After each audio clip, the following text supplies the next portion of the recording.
Well, the SRC did not decide to be neutral forever. It was that we cannot take a rash decision, so we are taking time to understand and to listen to the arguments, and eventually we were bound to take a stance, and that's what had happened. We were not planning on being neutral forever.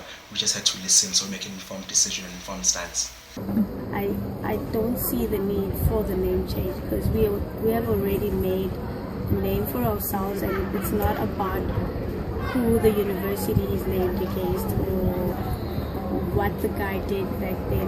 We're not there. We have our own battles to fight, and why don't we just focus on that? Not support it because they're only representing one side of the students' views. I think they should all represent us, not just the view that they're going with. Be not for or against the name change. I don't really think it's necessary, but it doesn't really matter either way.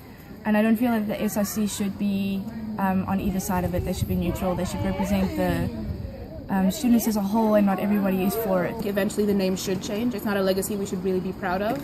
But at the end of the day, if we're very serious with ourselves in the world that we live in, right now there are more important things that need to happen right now to make the name reflective of something. Changing it and then staying exactly the same doesn't mean anything. I think that it's a great step in terms of sort of moving the transformation talk forward in a way that is, I think, very effective, and also a way in which more student members can actually get involved in the conversation, because I think it's going to cause quite a big reaction from people. People who didn't want the name change didn't go into any of the student meetings or anything like that, so they never got their voices heard, and so the SRC supported the people that really wanted it. They were at the student meetings and the forums that they provided.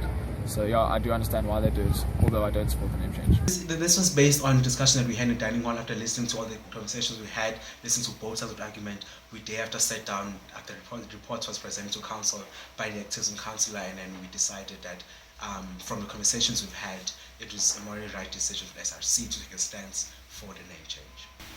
I think it was very important that we took our time listening to the student body as a whole. So it was important that the student body understood that even if the SRC didn't necessarily agree with you, SRC listened to you. And that in the report it was also very important that the thinking behind the stance is very clearly explained, so that people understand that at least this is why we found whatever reasoning faulty or of whatever direction.